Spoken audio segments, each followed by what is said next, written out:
नमो भगवते वासुदेवाय नमः। आज की कथा में हम श्री कृष्ण विरह से व्यथित ब्रज की दशा के बारे में जानेंगे। सूत जी कहते हैं, कृष्ण विरह में जीवन अकुलाएगा, छटपटाएगा और आंखें बरसने लगेंगी। मन की मलिनता धुल जाएगी। बाहर का जल शरीर को धोता है। विरहाश्रु, विरह के अश्रु हृदय की मलिनता को धोते हैं। विरह के आंसू हृदय को शुद्ध और पवित्र करते हैं। यशोदा जी सोचती रहती थी कि अपना कन्हैया जब लौटेगा तो मैं उसे अपने गले लगा लूंगी, गोद में बिठलाकर भोजन कराऊंगी, उसे खिलाकर ही मैं खाऊंगी। घर की हर वस्तु कन्हैया की याद दिलाती थी। इस पात्र में लाला माखन मिश्री खाता था, उस सेज पर आराम करता था। नंद यशोदा इस प्रकार लाला की याद में डूबे रहते, आंसू बहाते रहते और परस्पर आश्वासन देते लेते रहते थे। यशोदा जी आंगन में बैठे हुए नंद को उलाना दे रही हैं। आप ही के कारण लाला ब्रज छोड़कर गया है। आप उन्हें गायों को चराने के लिए भेजते थे तो वह कहता था कि उसे अन्य गोप बालक नचाते और दौड़ाते हैं। ब्रजवासी उसे सूखी रूखी रोटी खिलाते थे। सो वह परेशान होकर रूठ गया और गोकुल छोड़कर चला गया।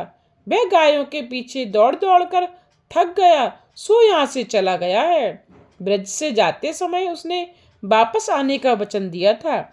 मेरे आंसू वह देख नहीं पाता था। जब भी मैं रोती वह बड़े प्यार से मुझे मनाने लगता था। आज वह ऐसा निष्ठुर क्यों हो गया है? मथुरा के लोगों ने कुछ जादू टोना कर दिया होगा। मैंने सुना है कि मेरा लाला मथुरा का राजा बन गया है। इस समाचार से मुझे बहुत आनंद हुआ है, किंतु तुम उसे गायों के पीछे दौड़ाते रहते थे, उसी कारण से वह मुझसे मिलने तक नहीं आ रहा है। और यशोदा रोने लगी। नंद जी बोले, मैंने कब भेजा था उसे गायों को चराने के लिए? वही कहता था कि वह गायों की सेवा के लिए जन्मा है, उसे गायों के बिना चैन नहीं आता था। जब वह यहाँ था तब गायें खा पी कर कैसी हष्ट-पुष्ट रहती थी, किंतु अब तो लाला के विरह में गायों ने भी खाना पीना छोड़ दिया है। हाथी के बच्चों सी हष्ट-पुष्ट गायें आज दुबली पतली सी हो गई हैं। मुझसे तो यह दशा देखी नहीं जाती। दुख के मारे गौशाला में पांव भी नहीं रखा जाता है। लगता है अब तो लाला भी मथुरा का राजा बनते ही अपनी गायों को भूल गया है। यदि वह एक बार इधर आए तो ब्रज सनाथ हो जाए। मुझे क्या खबर थी कि वह मथुरा जाते ही ऐसा निष्ठुर हो जाएगा। कन्हैया की गाय गंगी तो भूखी प्यासी वृंदावन में ही मारी मारी फिरती हैं, घर आती ही नहीं है।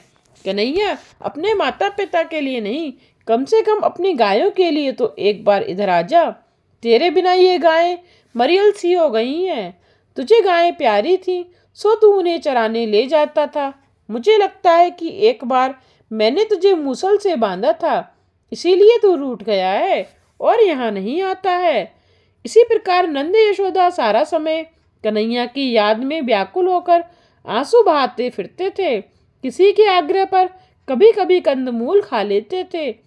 एक दिन वे दोनों आंगन में बैठकर कृष्ण की बाल लीलाओं को याद में खोए हुए थे कि एक कौवा आकर काऊ काऊ करने लगा। कौए की बोली शकुनमयी मानी जाती है। कौए को सुना तो यशोदा ने सोचा आज मथुरा में शायद कोई आएगा। वह कृष्ण के वचन को याद करते हुए कौए से कहने लगी, मेरा कन्हैया यदि आ जाए तो तेरी चोंच में सोने से मड़वाऊंगी, तुझे मिष्ठान खिलाऊंगी। कन्हैया के आगमन का समाचार देने वाले की मैं जन्म जन्म सेवा करूंगी। कौआ, मेरा लाला कब आ रहा है? इधर उद्धव जी के रथ ने मथुरा की सीमा पार करके ब्रजभूमि में प्रवेश किया। ब्रजभूमि तो दिव्य है, सात्विक है, प्रेम भूमि है। यहाँ के पशु पक्षी वृक्ष सब दिव्य हैं। वे सब भी राधा कृष्ण का कीर्तन करते हैं। वृंदावन की महिमा का वर्णन कौन कर सकता है?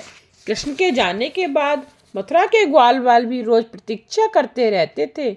लाला ने शाम को लौटने का वायदा किया था, वह आता नहीं था, सो बच्चे रोते हुए घर लौट जाते थे। रोज का उनका यही क्रम था। एक दिन श्रीदामा, मधुमंगल आदि सब ग्वाल वाल रास्ते पर बैठे हुए लाला की प्रतीक्षा कर रहे थे कि दूर से एक रथ आता हुआ दिखाई दिया। बालकों ने सोचा कि लाला ही आया होगा। वे दौड़ते हुए रथ के पास पहुंचे। किंतु रथ में जो बैठा था वह नीचे नहीं उतरा। यदि कन्हैया होता तो कूद कर नीचे आकर गले लग जाता। उद्धव जी बालकों को देखकर भी रथ में ही बैठे रहे और बच्चों से कहने लगे, मैं श्री कृष्ण का संदेश लेकर आया हूँ, मैं आने वाला है, मैं उद्धव हूँ। बालक कहने लगे, उद्धव जी, हम कन्हैया को सुखी करने के लिए उसकी सेवा करते थे, कभी हमने तो ऐसा नहीं सोचा था कि वह निष्ठुर हो जाएगा। कन्हैया के बिना यहाँ सब सूना सूना लगता है। बंसी बट, यमुना किनारा, वृंदावन सब कुछ सूना है, उदास है। यहाँ था तब तो हमसे बड़ा प्यार करता था, किंतु लगता है वहां जाकर वह हमें भूल गया है। उद्धव जी, उससे कहना कि गोवर्धन नाथ ब्रज में सभी उसे याद करते हैं, उसके बिना ब्रज उजड़ सा गया है, वह इधर कब आएगा। बालक उद्धव जी को नंद बाबा के घर का रास्ता दिखलाते हुए कहने लगे, अच्छा हुआ तुम आ गए, हमें भी कन्हैया को संदेश भेजना है, किंतु तुम पहले नंद यशोदा के पास जाकर उनको सांत्वना दो। वे रात दिन लाला की प्रतीक्षा में रोते आए हैं, हम फिर मिलने आएंगे। इधर यशोदा कोये से बातें कर रही थी कि वे रथ आंगन में आ पहुंचा। नंद यशोदा ने माना कि कन्हैया ही आ रहा है। दोनों की जान में जान आ गई, दोनों रथ की ओर दौड़ पड़े, दोनों पुकार उठे, कन्हैया आया, लाला आया। वे दोनों दौड़ते हुए रथ के पास पहुंचे, किंतु उसमें कन्हैया नहीं, कोई और ही था। कृष्ण को ना देखा तो कृष्ण को पुकारते हुए नंद जी मूर्छित हो गए। उद्धव जी को तो समझ में नहीं आ रहा था कि ये लोग कृष्ण का नाम लेकर क्यों रो रहे हैं। यशोदा जी धीरज धरकर एक दासी से कहने लगी, यह कोई बड़े व्यक्ति लगते हैं, इनका स्वागत करो। उद्धव जी स्नान और भोजन आदि से निवृत्त होकर आराम करने लगे। दासी ने नंद जी से कृष्ण के मित्र के आने का समाचार कहा तो उनकी मूर्छा दूर हो गई। नंद बाबा ने आंखें खोली। नंद जी को प्रणाम करते हुए उद्धव जी ने कहा, मैं आपके कन्हैया का मित्र उद्धव हूँ और उसका संदेश लेकर आया हूँ। नंद जी ने भी कुशल मंगल पूछा। उन्होंने सोचा, कन्हैया स्वयं नहीं आ सका होगा तो अपने मित्र को भेजा होगा। उद्धव जी, अच्छा हुआ आप आए, कंस की मृत्यु से सब यादव सुखी हुए होंगे।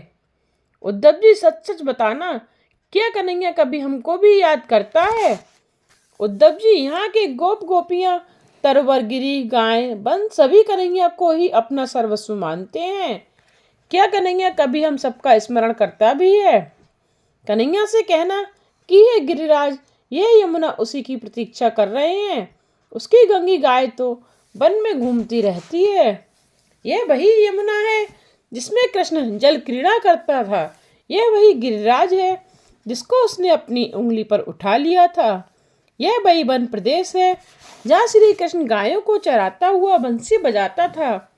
वह मैदान देखो जहाँ कन्हैया अपने मित्र के साथ खेलता रहता था। उद्धव जी, इन सबको देखकर मेरा मन श्री कृष्णमय हो जाता है और मैं पागल सा हो जाता हूँ। मुझे लगता है कि कन्हैया मथुरा में नहीं, यहीं है। मैं देख रहा हूँ कि वह पालने में सोया हुआ है। कल सारी रात में उसे पालने में झुलाता रहा और उससे बातें करता रहा। सुबह हुई तो मैंने सोचा जगा दूँ, नहीं तो गाय चराने में देर हो जाएगी। ज्यों ही मैंने पालने में झांक कर देखा तो वहाँ कुछ भी नहीं पाया। मैं उसे कैसे भूलूं।